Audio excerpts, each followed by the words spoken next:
To embark on the path to the self means to face hard truths within and around us. One of the greatest lies believed by modern man is that of unconditional love. Let us imagine two flowers. Both flowers sprout from seeds. They sprout next to each other and face the same conditions in all aspects of their existence. They enjoy the sun together, face the cold wind and the rain, and yet one fails to bloom. It gives up its struggle, deciding to wither away into nothingness. Despite this, the other flower perseveres, believing that one day it will bloom into something beautiful.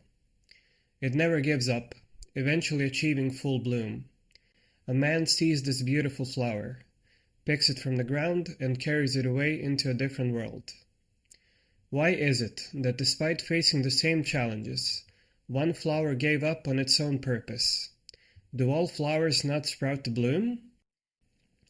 The first flower chose to believe what it had felt in its deepest core, that he was created to be something greater than a seed, a sprout, or a dry twig. It was born to be beautiful, and so it chose to embark on that path, no matter what it took to get there.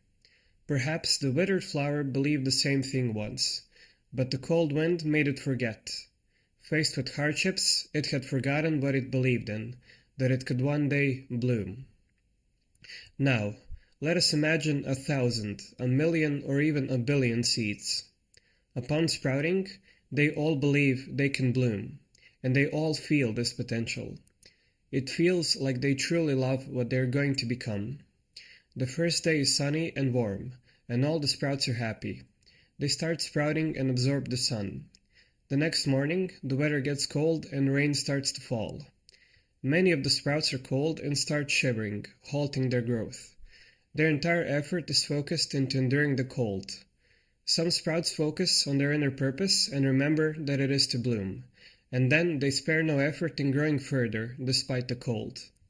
Others forget the struggle and freeze. The cycle repeats, and as the sprouts grow taller and taller, their hardships grow. The bigger they are, the harder it gets to endure the wind.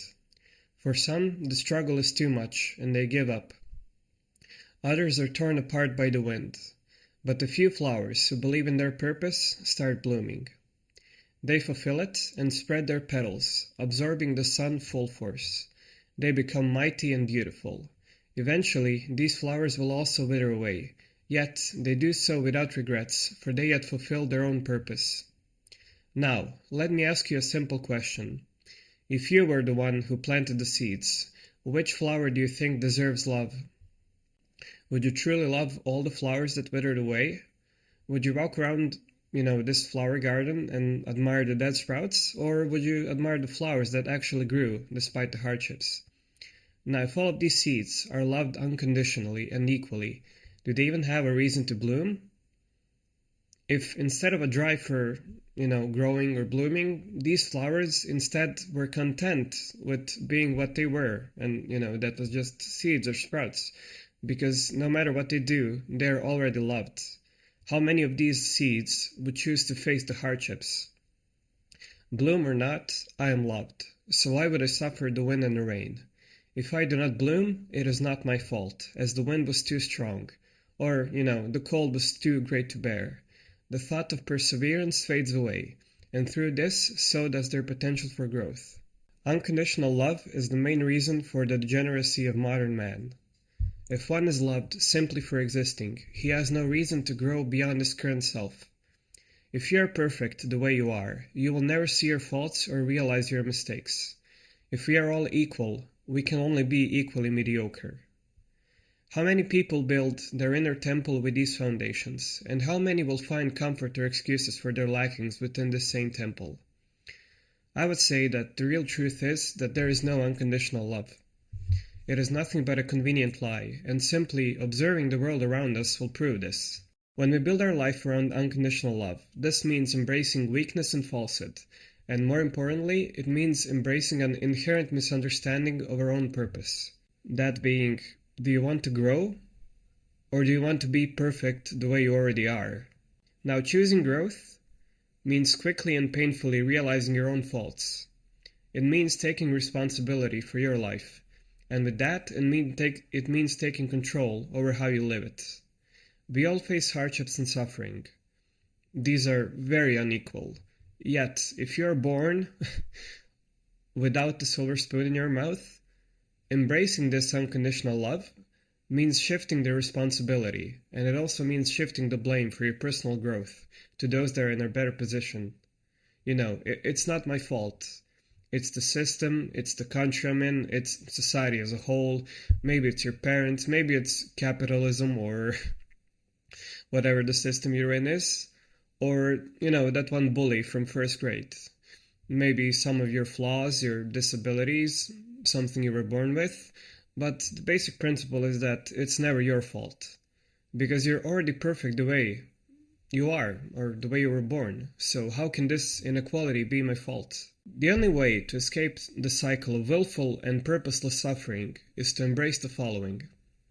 Love is not unconditional. True love must be earned by our choices and actions. Now let's say you had two sons. They were born, at the same time, they are in equal health, they have the same conditions, everything the same, more or less, and you love them both equally when they are born. Now one son decides to take all of the things that you're giving him and catalyze them into his own growth. So they are spending all their time working on themselves, maybe working on their hobbies, just, being productive with their time and bettering themselves in whatever way they can. And the other son chooses, they choose to be lazy, take no responsibility, blame their faults on others, or maybe, they go down the path of drugs or drinking or something debilitating. Now, would these two sons truly deserve equal love? Or would they even deserve unconditional love in this case, from you as a parent? Because if we look at the seeds from earlier, and the flowers that bloomed, if they were men instead, and blooming meant growing to your fullest potential, what do we think about the notion of a God who loves them both unconditionally and equally? I don't know. To me, it seems like a slap in the face of divinity. Isn't this the level of self-delusion necessary for the current state of the world? Because if everyone can quickly and effortlessly obtain something, that thing is not likely to be of much value, meaning, unconditional love. If we all believe that we are loved the way we are, and that we are perfect the way we are, this leaves no room for growth. Because why would you want to grow if you're already perfect? I alone am responsible for my life and how I live it. It is true that we grow in vastly different conditions, and that we all have different opportunities in our lives. But this alone does not determine our destiny. At the end of the day, you have the power of choice. Sometimes we think that this is not true, because the alternative seems almost impossible. Let's say making your own choice meant betraying your family, friends, spouse, or maybe even your current self. Depending on our perception, all these choices could be impossible for that exact reason. Therefore, we don't even consider them. By closing our own perception, we revoke our right of choice. Perhaps the amount of effort necessary to achieve something is extremely high, almost impossible for the current you. So, do you take away your power by telling yourself it cannot be done? Or do you choose to strive for the impossible until it becomes possible?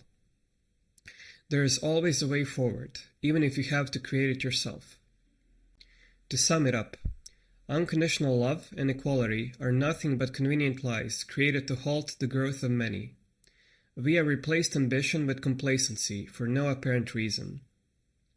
In reality, we admire those who are their best self, and we turn our heads at the sight of the degenerate and the low, pretending they don't exist. The purpose of life. I was taught from a young age that we are all equal and that I am loved unconditionally. As I accepted these teachings and embarked on the journey of life, they were easily shattered simply by observing the world around me.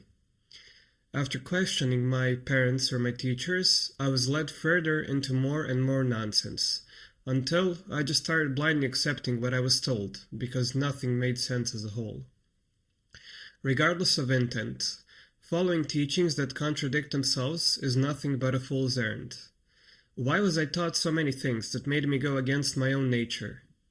By going down this path, I had slowly forgotten what I truly felt in my deepest self, until it was all replaced by others' will. When you ask your parents, your teachers, or your peers what the purpose of life is, seldom will you receive an answer truly worth considering. Perhaps the best answer I've heard was, "Life is what you make of it." Now, this answer actually has some potential, yet lacks guidance. So, if my goal with this channel is to teach a man how to reshape himself from nothing, a new foundation must be laid. One unshakable and strong enough to withstand the trials and burdens of building oneself. So, let me answer the most important question of all. What is the purpose of life? The purpose of life is to better oneself and the universe. In that specific order. First, we grow until we can't even recognize our own selves. After that, we start helping others do the same. If one is sufficiently dedicated and disciplined, this model is infallible. A certain someone told me, "That's a lot of responsibility for one person." And that is indeed true. But truly growing requires us to take on responsibility. This responsibility is not something that is thrown onto us suddenly. This responsibility grows with us as our capacity to carry it increases.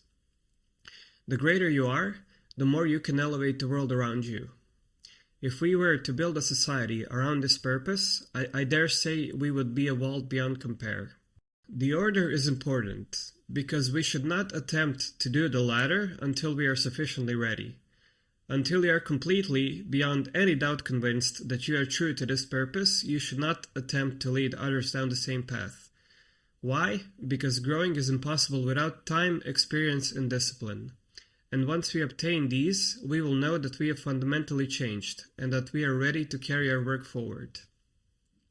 Another trap humans find themselves in is time. The belief in mortality and the lack of purpose has brought about a state where humans have no true perspective on their own potential for growth. "You only live once" is about the worst mantra one can carry, because it pays no heed to anything of value for growth. So many false perspectives arise because we are focusing beyond the now. I cannot grow because I was hurt in the past. I cannot grow because the future is hopeless. By simply shifting our perspective to where we are now and focusing on what we can do to better ourselves in this moment, we can start growing. Even if we only see the things that are wrong, we can still direct ourselves to fix those things at hand. Now, regarding the concept of time, Aristotle viewed time as a measure of change. Before Christianity, there was actually no linear concept of time. Now let me dive into why this perspective fundamentally aligns with my proposed purpose.